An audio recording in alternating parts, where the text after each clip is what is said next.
महायोग पिटे तटे भीमरत्न वरं कुण्डलिकाय दातुं समागत्य तिष्ठन्तमानन्दकन्दं परब्रह्मलिङ्गं भजे पाण्डुरङ्गं।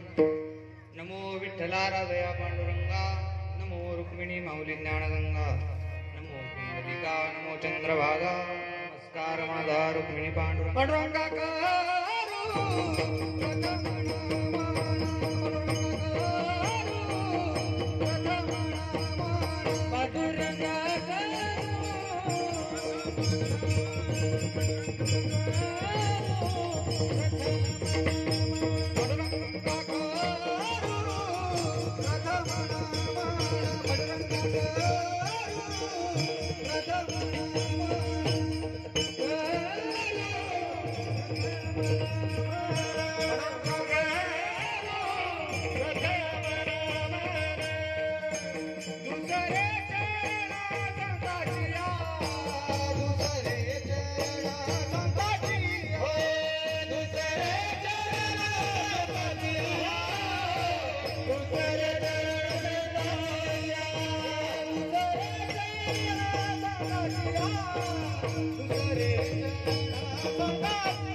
नमो ज्ञानेश्वरा, नमो ज्ञानेश्वरा, निवृत्ती उदारा देवा, नमो जीवनी पावन आद्यत्रय जनी देवाची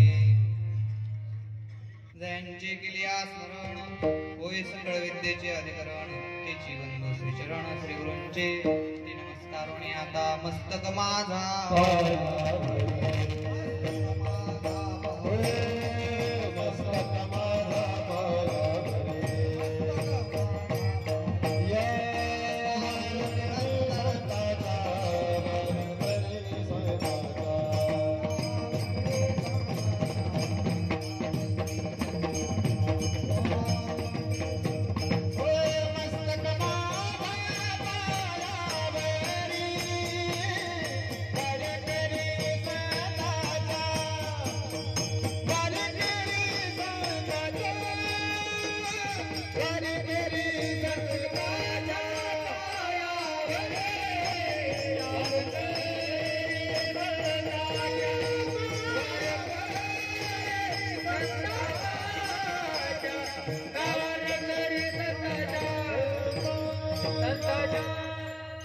मस्तक माझा पायावरी राहो निरंतर संताच्या मस्तक हे पायावरी या वारकरी संतांच्या धम्यगडी मंदिरी वसे माझा राया चरणाशी अर्पितो आजन्मही काया जगदीश्वराशी जोडली ज्याची ख्याती नमस्कार माझा भगवान बाबासी विठ्ठल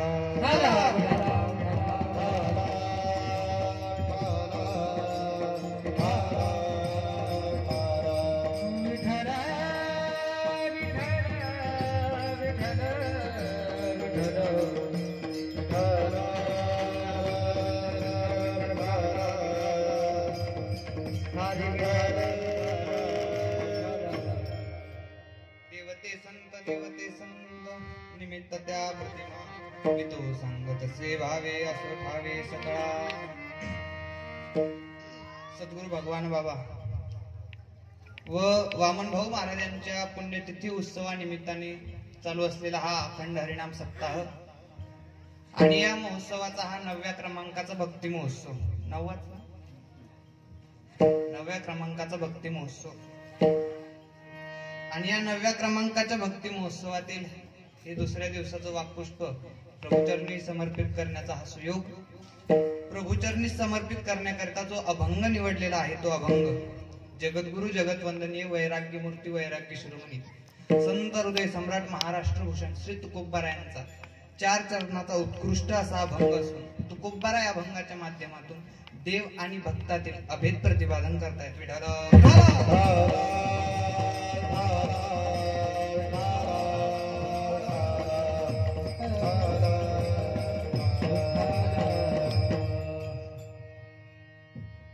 अनंत कोट ब्रह्मांड नायक अकारण कारण करुणावरुणालय अखिल गुणनिधान जगदाधार रुक्मिणी प्राण संजीवन भक्तवत्सल श्री पांडुरंग परमात्म्याच्या ज्ञान कैवल्य तेजोनिधी विश्वमाऊली विश्ववंद्य श्री ज्ञानोबराय जगद्गुरु जगतवंदनीय वैराग्य मूर्ती वैराग्य शिरोमणी श्री तुकोबाराय आदी करून सर्व संत महंतांच्या तसेच आम्ही ज्यांच्याकडे शिक्षण घेतोय भगवानगडाचे मठाधिपती न्यायाचार्य महंत डॉक्टर शास्त्रीजी बाबा आदी करून सर्व संत महंतांच्या आशीर्वादाने असो किंवा उपस्थितीमध्ये चालू असलेला हा भगवान बाबा वामन भाऊ महाराज यांच्या पुण्यतिथी उत्सवानिमित्ताने अखंड हरिनाम सप्ताह आणि या अखंड हरिनाम सप्ताहातील हा 9व्या क्रमांकाचा भक्ती महोत्सव आणि या 9व्या क्रमांकाच्या भक्ती महोत्सवातील ही दुसऱ्या दिवसाची चिंतन रूपी सेवा. या चिंतन सेवेचं सौभाग्य किम निमित्ताने माझ्याकडे आलेलं आहे हे सर्वांना माहित आहे. मी याच गावचा आहे, तुमच्यातलाच आहे, तुमचाच आहे. कोणीही तोंड पाडून बसू नका, थोडे हसमुख राहा आणि जे बाहेर बसलेत का ते टपरी भोवतल जे बसलेत ना ते आत येऊन बसा, कृपया आत येऊन बसा.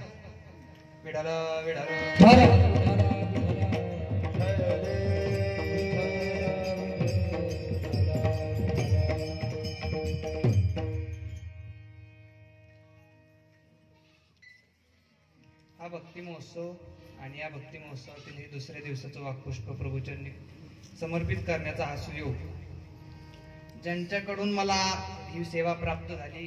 आता मी नाव कोणाचं घेऊ याचा मला प्रश्न पडला. इथं सगळेच माझी सेवा घेणारे येत आणि खरं सांगू का महेंद्र महाराज, ह्या गावात असं आहे राजकारण या गावाला विषयच नाही. राजकारणाचा म्हणजे विषय नाही. राजकारण तर होतच नाही पण समाजकारण सुद्धा हे गाव इतकं भारी करतंय ना. कोरोनाच्या काळात सुद्धा या भगवान बाबा प्रतिष्ठान असो किंवा भगवान बाबा ट्रस्ट असो या ट्रस्टने इतकी या गावाची मदत केली. सर्वांना एकच वाक्य बोलून आणि पुढे चालेल. गावातल्या माणसाने ऐका, गावातल्या माणसाने गावातल्या माणसाला इज्जत देणं फार महत्वाचं असतं आणि ते तुम्ही आज मला इज्जत देऊन इथे बोलवलंय. मी सर्वांचं ऋणी आहे. या ठिकाणी वारकरी संप्रदायातील अध्वर्यू थोर कीर्तनकार गायनाचार्य मृदंगमणी मृदंग सम्राट उपस्थित आहेत. सर्वांचा नामोल्लेख करणं माझ्याकडून तरी सध्या मी घेऊ शकत नाही कारण सर्व माझ्यापेक्षा ज्येष्ठ आहेत. तरी पण थोडक्यात सांगून जाऊ. भगवानगडाचे सर्वांचे लाडके तसेच परिसरात प्रति भीमसिंह महाराज म्हणून ज्यांना ओळखलं जाते असे असणारे मृदंगमणी मृदंग सम्राट राष्ट्रीय वारकरी परिषद पाटोदा तालुका अध्यक्ष महेंद्रजी महाराज शास्त्री हेही या ठिकाणी आज उपस्थित आहेत. तसेच मला वारकरी संप्रदायाच्या प्रत्येक वाटचालीला ज्यांचं वेळोवेळी मार्गदर्शन लाभतंय, जे मला प्रत्येक वळणावर मार्गदर्शन करतायत असे हरिभक्त पारायण कल्याणजी महाराज शास्त्री हे या ठिकाणी उपस्थित आहेत. राष्ट्रीय वारकरी परिषद मालेगाव तालुका अध्यक्ष संगीत विशारद संगीत रत्न हरिभक्त पारायण अविनाशजी महाराज शास्त्री भगवान गडकर हे या ठिकाणी उपस्थित आहेत. संगीत विशारद संगीत गंगाधरजी महाराज खैरे हे या ठिकाणी आज उपस्थित आहेत. खरं म्हणजे आता एका जणाचं नाव घ्यायचंय. इथं आहे तोपर्यंत मी भगवानगडाचा बरं का, तुमच्या गावचा नाही. आमच्या जिल्ह्याचं रत्न, आमच्या जिल्ह्याचं भूषण, संगीत विशारद, संगीत अलंकार संपतजी महाराज दानवे हेही या ठिकाणी आज उपस्थित आहेत. तसेच आपल्या गावात गेल्या अनेक वर्षापासून जी सेवा देत आहेत, भावभक्ती वारकरी शिक्षण संस्थेचे अध्यक्ष संस्थापक गुरुवंदनीय परमपूज्य नवनाथजी महाराज शास्त्री हे या ठिकाणी उपस्थित आहेत. त्यांचे सर्व विद्यार्थी एक वाक्य सांगेन बघा. काल तुम्ही इंदोरीकर ऐकलाय, उद्या पण तुम्ही इंदोरीकरच ऐकणार आहेत, यात काही संशय नाही. पण आज आहे ना थोडं शास्त्री पण ऐका, म्हणजे ज्ञानेश्वरी तुम्हाला कळेल. भगवान बाबांचा सप्ताह आहे, भगवान बाबांचं ज्ञानेश्वरीवर प्रेम होतं, त्यांच्या सप्ताहात ज्ञानेश्वरी सांगणं हे सुद्धा महत्वाचं असेल. म्हणून आज या ठिकाणी येण्याचा हा योग. संकल्पित वेळेमध्ये आपल्याला थांबायचं आहे.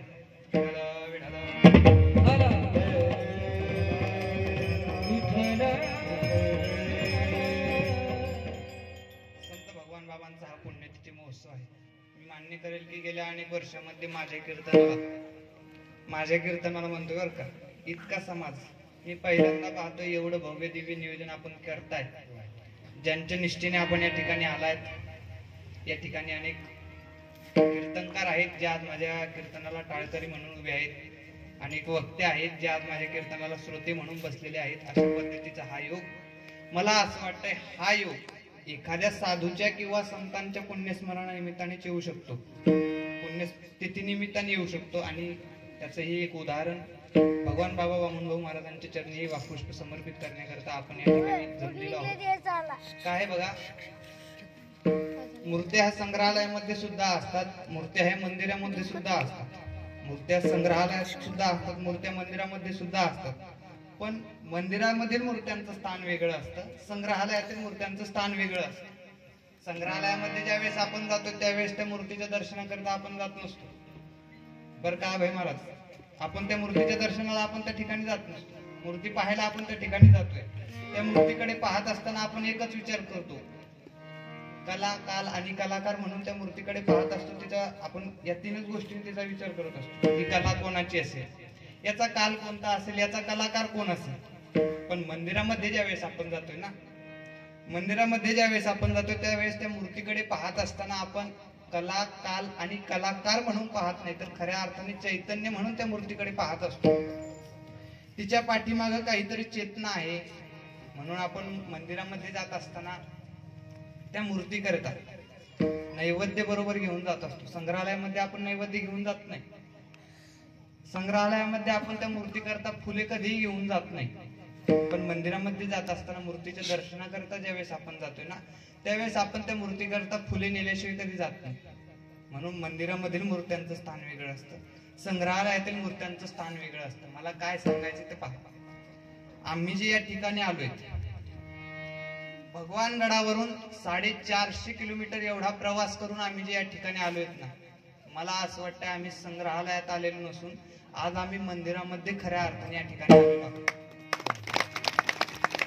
आज या ठिकाणी आम्हाला ज्या मूर्त्यांचं दर्शन होतंय, ज्या आहेत त्याही आणि ज्या नाहीत त्याही, ज्या मूर्त्यांकडे आम्ही पाहतोय ना, भगवान बाबा वामनभाऊ महाराजांपासून ज्या मूर्त्यांचं आम्ही दर्शन घेतोय, त्या मूर्त्यांकडे पाहत असताना आम्ही संग्रहालयातील मूर्त्या म्हणून पाहत नाही, तर खऱ्या अर्थाने मंदिरामधील मूर्त्या म्हणून आम्ही पाहत असतो. आज ज्या आपल्या पुढे राम लक्ष्मण उभे राहतात, विठाला विठाला, जे आमच्या पुढे राम लक्ष्मण उभे राहतात ते राम लक्ष्मण संग्रहालयातील राम लक्ष्मण नसून खऱ्या अर्थाने मंदिरामधील राम लक्ष्मण आज आपल्या पुढे उभे राहतात. इथे येण्याचं कारण खरं म्हणजे आम्ही दर्शनाकरिता आज आपल्या गावामध्ये आलेलो आहोत आणि ते दर्शन आम्हाला या ठिकाणी घडतंय. मला आणखी सांगायचे पहा, जगामध्ये काही घरामध्ये काही वस्तू असतील, काही घरामध्ये त्या नसतील. काही घरामध्ये फ्रीज असेल, काही घरामध्ये तो नसेल. काही घरामध्ये टीव्ही असेल, काही घरामध्ये तो नसेल. काही घरामध्ये काही वस्तू असतील, काही घरामध्ये ते नसतील. पण ऐका, जगात एकही घर असं नसेल, जगात एकही घर असं नसेल की ज्या घरामध्ये आज आरसा नसेल, अर्थात दर्पण नसेल. श्रीमंत घरचा आरसा श्रीमंत असेल, गरीबाच्या घरचा आरसा गरीब असेल, पण प्रत्येक घरामध्ये आरसा हा असतोच. श्रीमंत घरच्या आरशाला स्वतंत्र रूम असेल, गरीबाच्या घरचा आरसा एखाद्या कवाडाच्या आडी कुडामध्ये खोवलेला असेल, दरवाजाच्या पाठीमाग. कधी तो त्रिकोणी असेल, कधी तो चौकोनी असेल, कधी तो षटकोनीही असेल. त्याच्या पाठीमागचा रंग थोडा थोडा उडलेला असेल, त्याच्या असा हात लावून त्याच्यामध्ये पाहण्याची व्यवस्था असेल. श्रीमंत घरचा आरसा श्रीमंत असेल, गरीबाच्या घरचा आरसा गरीब असेल, पण जगात एकही घर असं नसेल की ज्या घरामध्ये आज आरसा नसेल. जगातली घरच त्या आरशाला स्थान देतात असं नाही. माऊली ज्ञानोबा सुद्धा ज्ञानेश्वरीमध्ये त्या आरशाला अनेक ठिकाणी स्थान देतात, त्याचा आधार देत आहेत. एकच करून दुसरे दर्पणाची आधार. माऊली ज्ञानोबा त्या आरशाला स्थान देतात असं नाही. जगद्गुरु तुकोबा सुद्धा अनेक ठिकाणी त्या आरशाला स्थान देत आहेत, अनेक ठिकाणी त्या आरशाला आधार देत आहेत. खरं म्हणजे दर्पण काय करतो? दर्पणाचे 2 गुण मला तुम्हाला सांगायचे. पहा, दर्पणाचा पहिला गुण असा आहे, दर्पण आपल्याला आपला चेहरा दाखवतो की नाही? उत्तर देत चला, तुमच्यातलाच आहे, तुमचाच आहे. आणि थोडं दहाव्याला आल्यावर बसू नका बरं.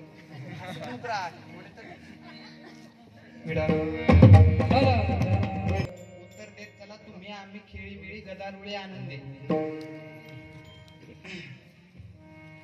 आरसा आपल्याला आपला चेहरा दाखवतो की नाही?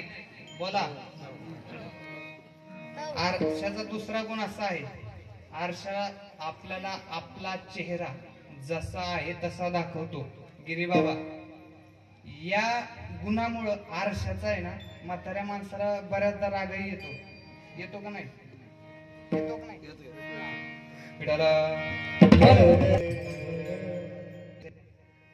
एकदा एक गृहस्थ आपल्या पत्नीला म्हणत होते, सौभाग्यवतीला म्हणत होते की गेल्या बरेच दिवसापासून मी बाहेर जातोय, पण माझं कामच होईना. कोणाचं तोंड पाहतोय काय माहित,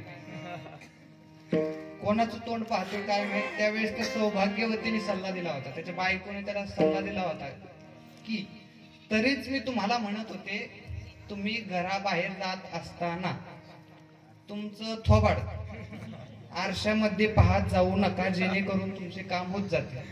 ज्याला समजलं त्यांच्या पिढ्याला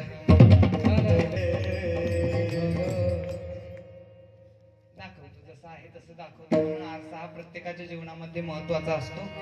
आरशाला जगातली प्रत्येक घरं हे स्थान देत असतात. आपण नेहमी दुसऱ्याला पाहत असतो. ऐका, आपण नेहमी दुसऱ्याला पाहत असतो, आपले डोळे नेहमी दुसऱ्याला पाहत असतात. आपण नेहमी दुसऱ्याला पाहतो म्हणून आपल्याला दुसऱ्याच्या डोळ्यातलं कुसळ दिसत असतं. कुसळ कळतंय ना? कुसळ दिसत असतं, पण आपण आपल्याला कधी पाहत नाही.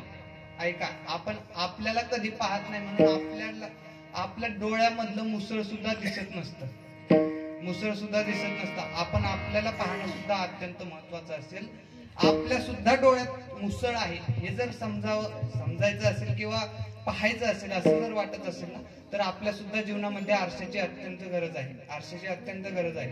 मला सांगायचंय पहा, आम्ही जे या ठिकाणी आलोय, भगवानगडावरून 450 किलोमीटरवरून एवढा प्रवास करून आम्ही जे या ठिकाणी आलोय ना, आम्ही आम्हाला दाखवण्यासाठी या गावामध्ये आलेलो नसून आम्ही आम्हाला पाहण्यासाठी आज आपल्या गावामध्ये आलेलो आहोत. भगवान बाबा असो किंवा वामन भाऊ महाराज असो, त्यांचा जो दरबार आहे ना, त्या दरबारात आम्ही आम्हाला दाखवण्यासाठी जात नाही, तर खऱ्या अर्थाने आम्ही आम्हाला पाहण्यासाठी त्या ठिकाणी जात असतो. आम्ही आम्हाला पाहणं सुद्धा अत्यंत महत्वाचं असेल म्हणून या ठिकाणी येण्याचा हातचा योग. आम्ही आम्हाला दाखवण्यासाठी अनेक ठिकाणी जात असतो. अवघा महाराष्ट्र आम्ही फिरत असतो. फिरतो का नाही? फिरत असतो. अवघ्या महाराष्ट्रात असो किंवा भगवानगडाच्या परिसरामध्ये प्रत्येकाच्या सुखात आम्ही सहभागी होतो, प्रत्येकाच्या दुःखात सुद्धा आम्ही सहभागी होतो. 10वा असो, मौत असो, वर्षश्राद्ध असो किंवा कोणतेही विधी असो, आम्ही त्या ठिकाणी जातो, त्यांच्या दुःखात सुद्धा सहभागी होतो. आम्ही आम्हाला दाखवण्यासाठी अनेक ठिकाणी जातो, परंतु आज या ठिकाणी येण्याचं कारण म्हणजे आम्ही आम्हाला पाहण्यासाठी आज आपल्या गावामध्ये आलेलो आहोत. आम्ही आम्हाला पाहणं सुद्धा अत्यंत महत्वाचं असेल. आम्ही आम्हाला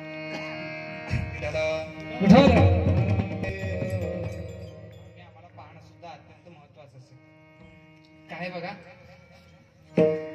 काही गोष्टीतील फरक हा आपल्याला मान्य करावाच लागतो. प्रकाशातला आणि अंधारातला फरक आपल्याला मान्य करावा लागतो. चंदनामधला आणि निंबामधला फरक सुद्धा आपल्याला मान्य करावा लागतो. सज्जनामधला आणि दुर्जनामधला फरक सुद्धा आपल्याला मान्य करावाच लागतो. तसंच संतांमधला आणि सर्वसामान्य माणसामधला फरक सुद्धा आपल्याला मान्य करावाच लागतो, अर्थात मानावाच लागतो. प्रकाशामध्ये आणि अंधारामध्ये काय फरक असतो? चंदनामध्ये आणि लिंबामध्ये काय फरक असतो? सज्जनामध्ये आणि दुर्जनामध्ये काय फरक असतो? तसंच संतांमध्ये आणि सर्वसामान्य माणसामध्ये काय फरक असतो? या गोष्टीचा विचार करणं सुद्धा अत्यंत महत्वाचं असेल. हा फरक आपल्याला मान्य करावाच लागत असेल. म्हणून इथे बसलेल्या माझ्या सर्व श्रीमंत असोत किंवा गरीब असोत, प्रत्येकाला एकच विनंती आहे, तुम्ही कधीही कोण्या साधूची कधी बरोबरी करू नका. कोण्याही श्रीमंतांनी कधी साधूची बरोबरी करू नका. श्रीमंताची श्रीमंती कुठपर्यंत? जोपर्यंत तो श्रीमंत जिवंत आहे तोपर्यंत त्याची श्रीमंती जिवंत असते. एकदा का तो श्रीमंत जाळल्याने त्याची श्रीमंती सुद्धा त्याच्यासोबत जळून जाते, खाक होत असते. श्रीमंताची श्रीमंती कुठपर्यंत? जोपर्यंत तो श्रीमंत जिवंत आहे.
जिवंत असते. पण साधूची असो किंवा संतांची श्रीमंती असो, ते गेल्यानंतर सुद्धा 50 ते 60 वर्षानंतर त्यांची श्रीमंती ही तेवत राहते. उत्तमाची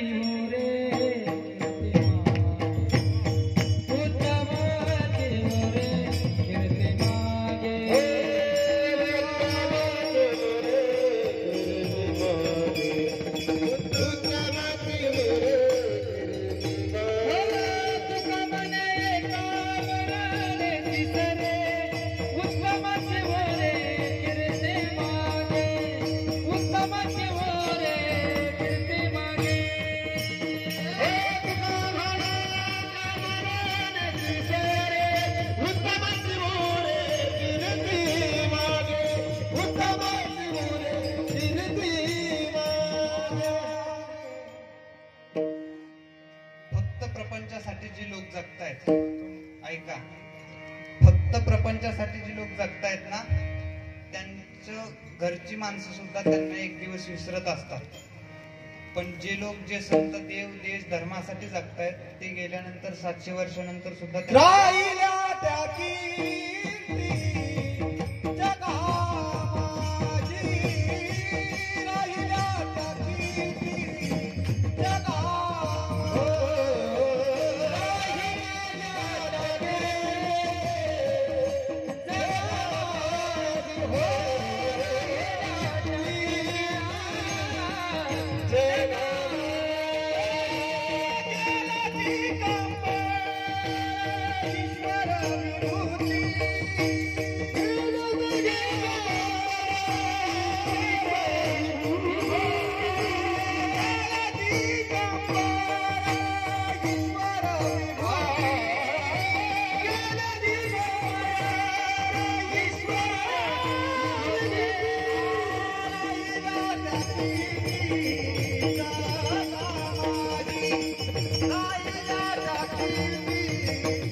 माझं रक्त म्हणून जे लोक जगतायत ना, त्यांचं रक्त सुद्धा त्यांना एक दिवस विसरत असतं. पण जे लोक जे संत देव देश धर्मासाठी जगत असतात ते गेल्यानंतर सुद्धा ही माती चंद्र सूर्य असेपर्यंत त्यांना कधी विसरत नसते. म्हणून जीवन जगत असताना माणसाने कमी जगलं तरी चालेल, पण गेल्यानंतर माणसाने जिवंत राहणं अत्यंत महत्वाचं असेल. जिवंत असताना ढेकणं सुद्धा जिवंत असतात, कुत्रे सुद्धा जिवंत असतात, मांजर सुद्धा जिवंत असतात, पण माणसाने गेल्यानंतर जिवंत राहणं अत्यंत महत्वाचं असतं. इतिहास हा जन्माचा किंवा मरणाचा कधी घडत नसतो. इतिहास हा जन्माचा किंवा मरणाचा कधी घडत नसतो. कारण ज्यातसे ध्रुव मृत्यू ध्रुवम जन्म मृत असल्याच्या अर्थात उपजेते नाशी नाशिले ते पुनरपी दिसे. हे घटिका यंत्र जैसे परिभ्रमेगा. माऊली सांगतायत ज्याचा जन्म निश्चित आहे त्याचं जाणं एक दिवस निश्चित आहे. ज्याचा जन्म निश्चित आहे त्याचं जाणं जर निश्चित असेल तर इतिहास हा जन्माचा कधी घडत नाही, इतिहास हा मरणाचा कधी घडत नाही. इतिहास जो घडतोय ना तो फक्त जगण्याचा घडत असतो. तो फक्त जगण्याचा घडत नाही तर खऱ्या अर्थाने तो इतिहास चांगलं जगण्याचा घडत असतो. जी माणसं जीवन जगत असताना चांगली जगतात, साधू म्हणून जगतायत, इतिहास हा त्यांच्या जन्माची सुद्धा नोंद ठेवतो. जी माणसं जीवन जगत असताना चांगली जगतायत ना, इतिहास त्यांच्या पुण्यतिथीची सुद्धा नोंद ठेवत असतो. आपल्या सुद्धा पुण्यतिथीची नोंद कुठेतरी इतिहासाने ठेवावी, आपल्या सुद्धा जयंतीची नोंद कुठेतरी इतिहासाने ठेवावी असं जर वाटत असेल तर आपण आपल्यासाठी न जगता, आपण स्वतःसाठी न जगता, आपण आपल्या रक्तासाठी न जगता आपण देव देश आणि धर्मासाठी जगणं अत्यंत महत्वाचं असेल, फार महत्वाचं असेल.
भगवान बाबा असो किंवा वामन भाऊ महाराज असो यांच्या चरणी ते गेल्यानंतर 60 ते 70 वर्षानंतर सुद्धा जर आपली एवढी नितांत श्रद्धा असेल तर मला असं वाटतं आपण त्यांचा काहीतरी संदेश घेऊन जगणं अत्यंत महत्वाचं असेल, फार महत्वाचं असेल. चांगलं जगण्याची इच्छा जर पूर्ण व्हावी असं जर वाटत असेल तर ऐका, चांगलं जगण्याची इच्छा जर पूर्ण व्हावी असं जर वाटत असेल तर आपण कीर्तन सुद्धा चांगलं ऐकलं पाहिजे.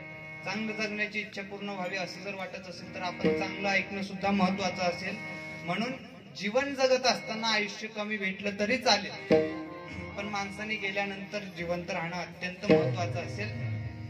जीवन जगत असताना आयुष्य कमी भेटलं तरी चालेल. कोण म्हणते जास्त हवं. माऊली ज्ञानोबा राय तर वयाच्या 22व्या वर्षी समाधिस्थ होत आहेत ना.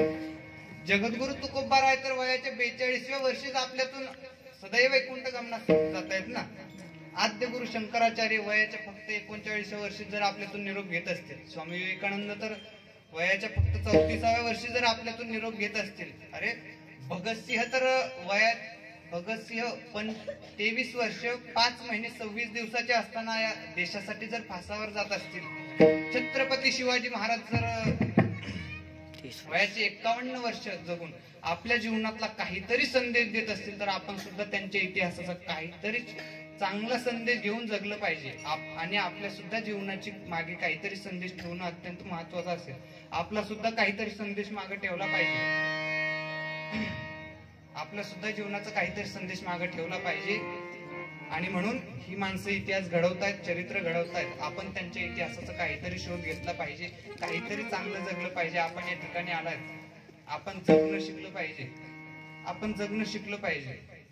माझी विनंती असेल तर किमान या मंडपात बसलेल्या माणसांनी, कीर्तन ऐकणाऱ्या माणसांनी गेल्यानंतर 25 वर्ष तरी जगणं महत्वाचं असेल. म्हणून असा एखादा संदेश घेण्याकरता आपण या ठिकाणी आलात. काय बघा, काही गोष्टीतील फरक महाराज सांगतायत. चंद्र आणि चांदण्यामध्ये जसा फरक आहे, गारामध्ये आणि हिरामध्ये जसा फरक आहे, ताकामध्ये आणि लोण्यामध्ये जसा फरक आहे, तसं संतांमध्ये आणि सर्वसामान्यामध्ये सुद्धा काही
पृथ्वीची या पोटी हिरा गार गोटी दोहीशी संसाटी करू नये.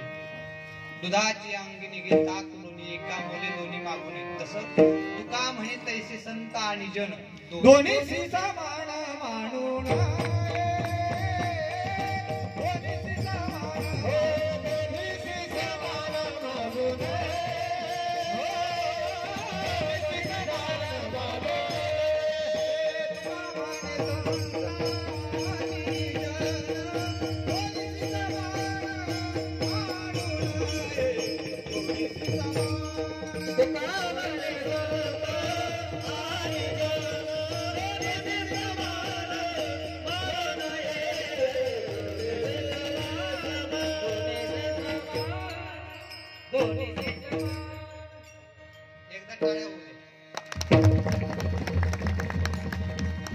आकाशामध्ये दोन्ही चंद्र आणि चांदण्या आकाशामध्येच राहतात का खाली राहतात? कुठे? आकाशामध्ये. पण बऱ्याचदा चांदण्यांना असं वाटत असतं हा जो प्रकाश आहे तो आपण देतोय, पौर्णिमेचा जो प्रकाश आहे ना तो आपण देतोय, पण चंद्र त्यांना म्हणत असतो फक्त 15 दिवस थांबा म्हणजे तुम्हाला कळेल की हा प्रकाश कोणाचा आहे. ज्या दिवशी अमावस्या असेल त्यावेळेला मी नसेल आणि माझ्या नसण्यामध्ये तुम्हाला कळेल की हा प्रकाश कोणाचा आहे. म्हणून चांदण्या जरी अनेक असल्या, चंद्र जरी एक असला, चांदण्या जरी अनेक असल्या, चंद्र जरी एक असला तरी चंद्र तो चंद्र आहे, चांदण्या ते चांदण्या आहे. गारा जरी अनेक असल्या, गारगोट्या जरी अनेक असल्या, हिरा जरी त्याच्यामध्ये एखादा दिसत असला, गारा जरी अनेक असल्या, हिरा जरी त्याच्यामध्ये एखादा दिसत असला तरी गारा त्या गारा आहेत, हिरा तो हिरा आहे. अनेक अर्थात घुसळण केल्यानंतर एकाच दुधापासून ताक जरी निघत असलं, लोणी जरी निघत असलं, ताक जरी भरपूर असलं, लोणी जरी कमी असलं, ताक जरी भरपूर असलं, लोणी जरी कमी असलं तरी ताक ते ताक आहे, लोणी ते लोणी आहे. मला काय सांगायचे ते पहा. आपण जे या ठिकाणी आलोय ना, आपण सर्व जे या ठिकाणी आलोय ना, आपण सर्व आज चांदण्यांच्या ठिकाणी आहोत. भगवान बाबा खऱ्या अर्थाने आज ताऱ्या चंद्राच्या ठिकाणी शोभून दिसत आहेत. आपण जे या ठिकाणी आलोय, ऐका, आपण जे या ठिकाणी आलोय आपण सर्व आज गारांच्या ठिकाणी आहोत. भगवान बाबा वामन भाऊ खऱ्या अर्थाने हिऱ्याच्या ठिकाणी आहोत. आपण जे आलोय ना आपण सर्व ताकाच्या ठिकाणी आहोत. भगवान बाबा खऱ्या अर्थाने आज लोण्याच्या ठिकाणी आहेत. ताक जरी भरपूर असलं, लोणी जरी कमी असलं, ताक जरी भरपूर असलं तरी त्याचं मोल हे त्याची किंमत कमी असते. लोणी जरी कमी असलं तरी त्याचं मोल जास्त असतं. म्हणून एका मुले दोन्ही मागू नये. तसं तुका म्हणे तैसे संत आणि जन दोहीशी समान वजू नये. विठ्ठल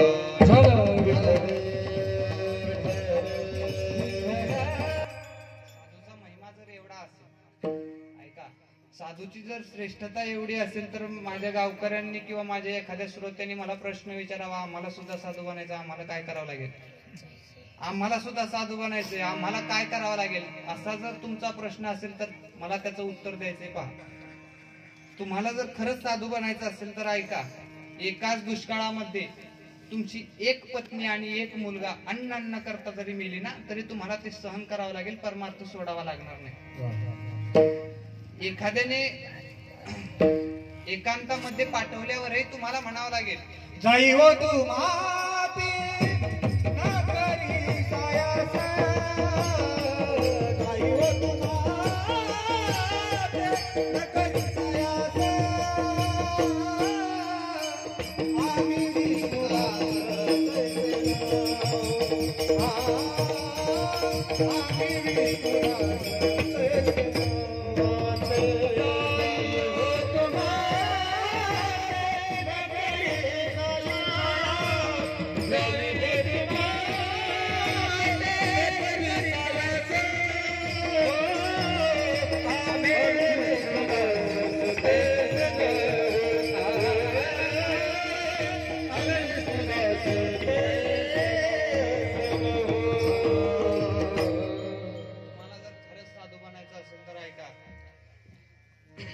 एखाद्या समजकंटकाने यावं, तुमच्या उशाला एखाद्या मायमाऊलीची चोळी आणून ठेवावी, तुमच्यावर नाही ते आरोप घ्यावे, तुम्ही ते आरोप सहन करावे, एखाद्या घर सोडावं, एखाद्या भयान अरण्यामध्ये जावं.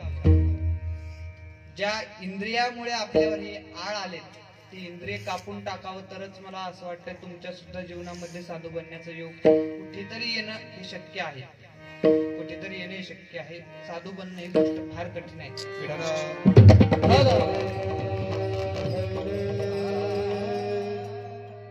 एखादा करता माणूस गेला की काय समस्या निर्माण होतात आणि ते किती दिवस निभावे लागतात हे आपण सर्व जाणताय. आपणा सर्वांना माहित आहे. भगवान बाबांचा खरा आधार, खरा घरातला माणूस म्हणजे माणिक बाबा. माणिक बाबांचं निधन झालं. बाबांवर नाही ते आळ घेण्यात आले. एखाद्या समजकंटकाने यावं, बाबांच्या उशाला चोळी आणून ठेवावी, बाबांनी ते सर्व आरोप सहन करावेत, नारायणगड सोडावा, पखळडोहावर जावं. तिथे गेल्यावर बाबांनी ज्या इंद्रियामुळे आपल्यावर हे आळ आले ते इंद्रिय बाबांनी कापून टाकावं. भगवंताने सुद्धा साक्ष द्यावी. तुळशी उगवला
आपली परमार्थाची वाट तेवत ठेवावी. हा आपल्या मधला आणि साधू मधला फार मोठा फरक आहे. मला आजपर्यंत असं वाटत होतं, या गादीवर येईपर्यंत असं वाटत होतं की देव फक्त आपल्याला नाकच देतो, देव फक्त आपल्याला नाकच देतो. पण खऱ्या अर्थाने या ठिकाणी आल्यावर असं वाटतंय देव फक्त आपल्याला नाकच नाही तर देव आपण जर खरंच साधू असाल, आपण जर खरंच साधू असाल ना, देव आपल्याला नाकही देतो आणि देव आपल्याला नतही आणून देत असतो. नत म्हणजे काय? आरती ऐकली आपण, अभय तेथे, ही बाबांना दिलेली, पांडुरंगाने दिलेली, अर्थात भगवंताने दिलेली नत आहे. ही नत आहे.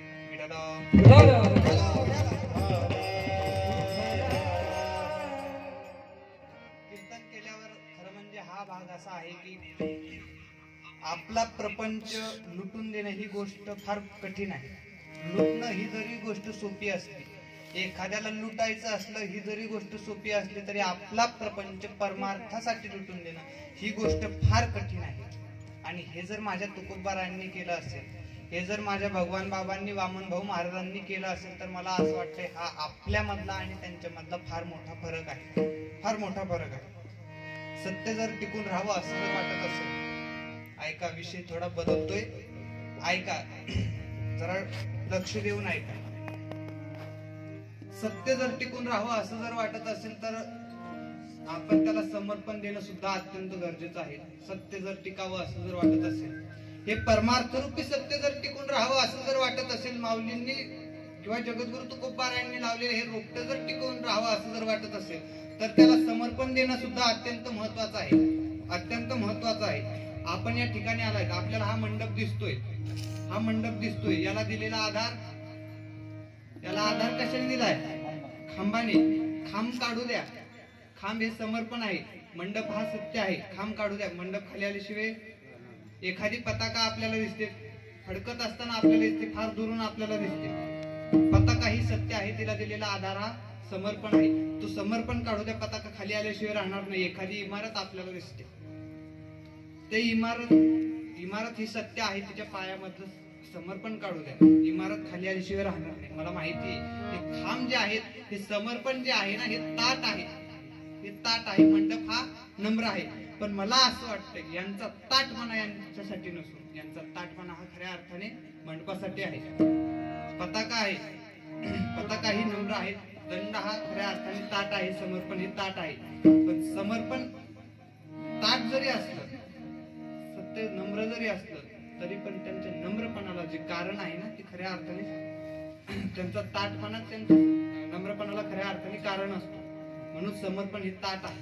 मला माहिती आहे समर्पण जरी ताट असलं तरी त्यांचा ताटपणा हा त्यांच्यासाठी नसून खऱ्या अर्थाने त्यांचा ताटपणा हा पताकेसाठी असतो, ध्वजेसाठी असतो. म्हणून लोक ध्वजेकडे पाहत असतात, समर्पणाची पूजा करत असतात. लोक सत्याकडे पाहत असतात, समर्पणाची पूजा करत असतात. लोक भगवानगडाकडे पाहत असतात, भगवान बाबांची पूजा करत असतात, भगवान बाबांची पूजा करत असतात. भगवान बाबा असो किंवा वामन भाऊ महाराज असो, हे वारकरी संप्रदायातील फार मोठं समर्पण आहे, फार मोठं समर्पण आहे. म्हणून हे समर्पण पाहण्यासाठी आज आपण या ठिकाणी आलाय, हे वैभव पाहण्यासाठी आपण या ठिकाणी आलाय. थोड्या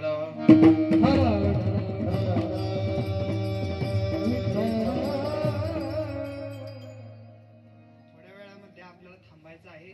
सकाळपासून आपण बसलेले आहोत. आपल्या इथे ताई साहेबांचं फार छान भागवत चालू आहे, आपण सकाळपासून बसलेले आहात. आपल्याला थोड्या वेळात थांबायचं आहे, आपण विषय आटोपता घेऊ. काही गोष्टी संतांमध्ये अशा असतात की त्या गोष्टी आपल्यामध्ये नसतात. संत हे विशेषाने ओळखले जातात, संत हे विशेषाने ओळखले जातात. प्रत्येक व्यक्तीचा असो किंवा वस्तूचा असो, काहीतरी विशेष असतो, म्हणून ते वस्तूची असो किंवा व्यक्तीची असो ती ओळख बनते.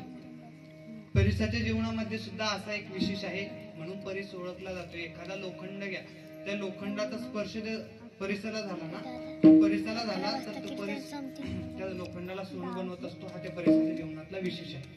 महाराज सांगतात, आपुल्या महिमाने धातू परिसे केले सोने, हा त्या परिसाच्या जीवनातला विशेष आहे. एखाद्या लोखंडाचा जरी स्पर्श त्या परिसाला झाला तरी तो परिस त्या लोखंडाला सोनं बनवतो. चुकून जरी परिसाचा स्पर्श त्या लोखंडाला झाला तरी परिस त्या लोखंडाला सोनं बनवतो. एखादं लोखंड जरी त्याला तोडण्याच्या निमित्ताने त्याच्या जवळ गेलं, त्या परिसाला तोडण्याच्या निमित्ताने जरी त्याच्या जवळ गेलं, त्याच्यावर घाव जरी मारला ना, तो परिस इतका उदार आहे, तो परिस त्या तोडणाऱ्या लोखंडाला सुद्धा सोनं बनवत असतो, सोनं बनवत असतो. हा त्या परिसाच्या जीवनातला विशेष आहे. तोडणाऱ्याला सुद्धा सोनं बनवणं हा फार मोठा विशेष आहे, नाही का? यवन अंगावरी थुंकला, यवन अंगावरी थुंकला,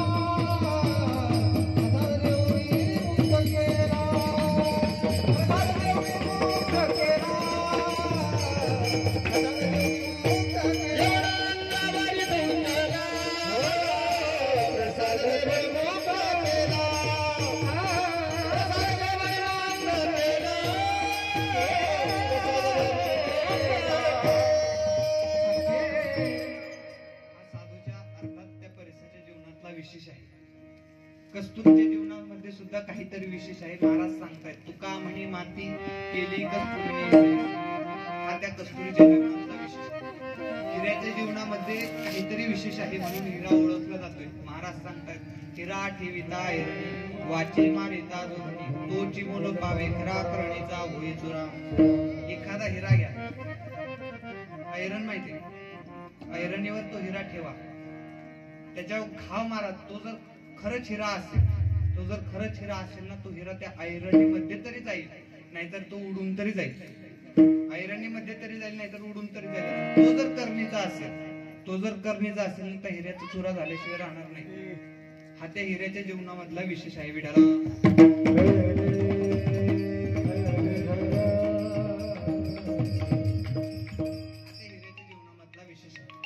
एखादा हिरा जर त्या ऐरणीमध्ये फसला तर काय केलं पाहिजे? महाराज सांगतात हिरकणी आणली पाहिजे.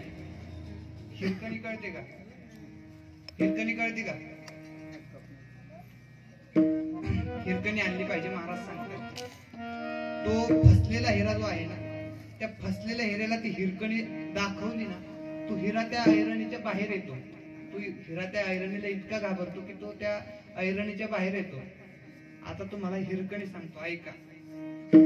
हिरकणी कळते का तुम्हाला? नाही, ऐका. एखादा कितीही जाडा हिरा असू द्या, कितीही मिशावाला हिरा असू द्या, तो बाहेर जरी कोणाला घाबरत नसला तरी तो घरातल्या हिरकणीला मात्र घाबरत असतो. हा त्या हिरकणीच्या जीवनातला विशेष आहे. हा त्या हिरकणीच्या जीवनातला विशेष आहे.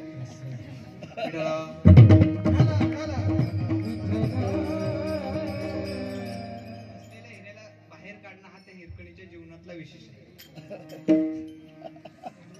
हा त्या हिरकणीच्या जीवनातला विशेष आहे. हिऱ्याच्या जीवनामध्ये जसा विशेष आहे, कस्तुरीच्या जीवनामध्ये जसा विशेष आहे, परिसाच्या जीवनामध्ये जसा विशेष आहे, तसं साधूच्या जीवनामध्ये सुद्धा काहीतरी विशेष आहे म्हणून साधू ओळखले जातात. त्यांना मान आहे, त्यांना मान आहे. वृक्षाच्या जीवनामध्ये सुद्धा काहीतरी विशेष आहे म्हणून वृक्ष ओळखले जातात. तुम्हाला जर फळं तोडायची असेल तर ताट वृक्षाजवळ कधी जाऊ नका. त्याच्याजवळ फळही नसतात आणि सावलीही नसते. साबरी वाढिनल्या सडा बरी फळना तुकडा, त्याच्याजवळ फळही नसतात, त्याच्याजवळ सावलीही नसते, म्हणूनच ते ताट असतात. तुम्हाला जर खरंच फळं तोडायची असतील तर एखाद्या लवलेल्या वृक्षाजवळ जा, बागलेल्या वृक्षाजवळ जा. खालची फळं तोडलेली असतील, वरचीच काही फळ शिल्लक असतील. तुम्हाला वर चढता येत नसेल तर त्या फळांकडे पाहतो वृक्ष तुम्हाला सूचना करेल की बाबा रे, तुला तर वर चढता येत नाही ना, एक काम कर, माझ्या खाली इतके दगड पडलेले आहेत, विचारू आपण त्या वृक्षाला तुझ्या खाली इतके दगड कसं काय आले. सांगेन तो वृक्ष आपल्याला. मला